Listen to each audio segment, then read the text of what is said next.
The Tale of Little Pig Robinson, Chapter 3. The walk to Steinmouth was a long one, in spite of going by the fields, but the footpath ran downhill all the way, and Robinson was merry. He sang his little song for joy of the fine morning, and he chuckled. Wee, wee, wee, larks were singing too, high overhead, and higher, still high up against blue sky. The great white gulls sailed in wide circles.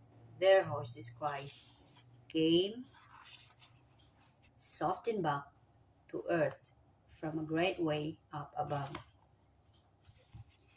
Important rocks and lively doves struggled about the meadows amongst the daisies and buttercups. Lambs skipped and bayed. The sheep looked around at Robinson's. Mind yourself in Stymouth, little pig, said a motherly echo. Robinson trotted on until he was out of breath and very hot. He had crossed 5 big fields and ever so many stiles with steps, ladders, stiles of wooden posts. Some of them were very awkward with a heavy basket. The farm of Piggery Porcombe was no longer in sight when he looked back. In the distance before him, beyond the farmlands and cliff, never any nearer, the dark blue sea rose like a wall. Robinson sat down to rest beside a hedge in a sheltered sunny spot. Yellow pussy willow catkins were in flower above his head. There were primrose in hundreds on the bank and a warm smell of moss and grass and steaming moist red earth. If I eat my dinner now, I will not have to carry it. Wee, wee, wee, said Robinson. The walk had made him so hungry. He would have liked to eat an egg as well as the jam sandwiches, but he had been too well brought up. It would spoil the dozen. It would spoil the 2 dozen, said Robinson. He picked a bunch of primroses and tied them up with a bit of darning wool that Aunt Dorcas had given him for a pattern. I will sell them in the market for my very own self, and buy sweetie with my pennies. With my pennies. How many pennies have I got? Hmm? Said Robinson, feeling in his pocket. One from Aunt Dorcas, and one from Aunt Porcas, and one from my primroses, for my very own self. Oh, wee, wee, wee, there is somebody trotting along the road. I shall be late for the market. Robinson jumped up and pushed his basket through a very narrow stile, where the footpath crossed into the public road. He saw a man on horseback.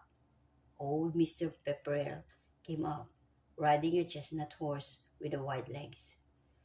His 2 tall greyhounds ran before him. They looked through the bars of the gates into the very field that they passed.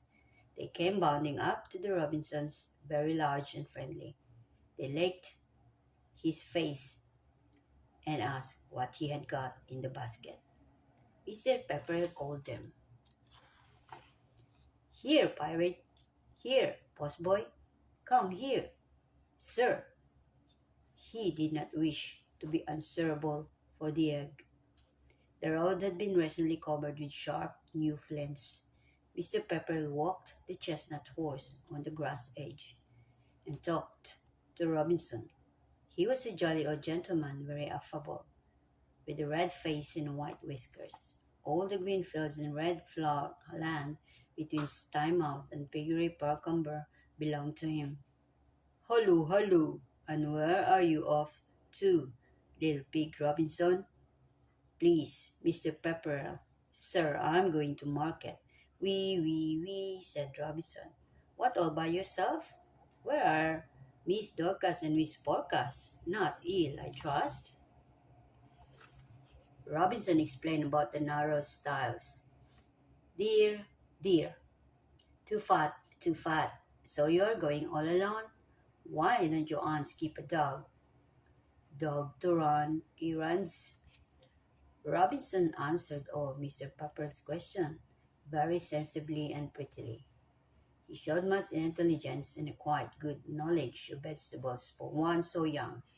He trotted along almost under the horse, looking up at its shiny chestnut coat and the broad white girth, and Mr. Pepper's glitters and brown leather boots. Mr. Pepper was pleased with Robinson. He gave him another penny. At the end of the flints, he gathered up the reins and touches the horse with his heel. Well, good day, little pig. Kind regards to the aunts. Mind yourself in. It's time out. He whistled for his dogs and trotted away. Robinson continued to walk along the road. He passed by an orchard where 7 thin, dirty pigs were grubbing. They had no silver rings in their noses. He crossed Tyford Bridge without stopping to look over the parapet at the little fishes, swimming head upstream, balanced in the sluggish current, or the white ducks that dabbed amongst floating masses of water. Crowsfoot. At the Stiford mill, he called to leave a message from Aunt Dorcas to the miller about meal. The miller's wife gave him an apple. At the house behind the mill, there is a big dog that barks, but the big dog, Gypsy, only smiled and wiggled his tail at Robinson's several carts and gigs. Overtook him first 2 old farmers who screwed themselves around to stare at Robinson. They had 2 geese, a sack of potatoes, and some cabbages sitting on the back seat of their gig. Then an old woman passed in a donkey cart with 7 hens and long pink bundles of rhubarb that had been grown in straw under apple barrels. Then, with a rattle and a jingle of cans, came Robinson's cousin's little Tom Pig driving a strawberry roan pony in a milk float. He might have offered Robinson a lift, only he happened to be going in the opposite direction. In fact, the strawberry roan pony was running away home. This little pig went to the market, shouted little Tom Pig gaily as he rattled out of sight in a cloud of dust, leaving Robinson standing in the road. Robinson walked on along the road, and presently he came to another stile in the opposite hedge, where the footpath followed the fields again. Robinson got his basket through the stile. For the first time he felt some apprehension. In this field there were cows, big sleek Devon cattle, dark red like their native soil. The leader of the herd was a vicious old cow, with brass balls screwed on to the tips of her horns. She stared disagreeably at Robinson's. He sidled across the meadow and got out through the father's stile as quickly as he could. Here the new trodden footpath followed around the edge of a crop of young green weeds. Someone left off a gun with a bang that made Robinson jump and cracked one of the Aunt Dorcas eggs in the basket. A cloud of rooks and jackdaws rose,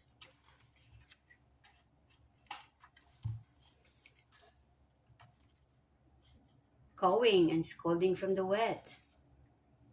Other sounds mingled with the noises of the town of Stymouth that began to come in sight through the elm trees that bordered the fields, distant noises from the station, whistling of an engine, the bump of trucks shunting, noises of workshops, the hum of a distant town, the hooter of a steamer entering the harbor.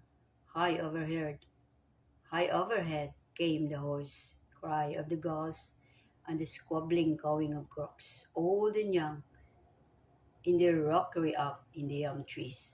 Robinson left the fields for the last time and joined a stream of country people on foot in carts, all going to Stymouth Market.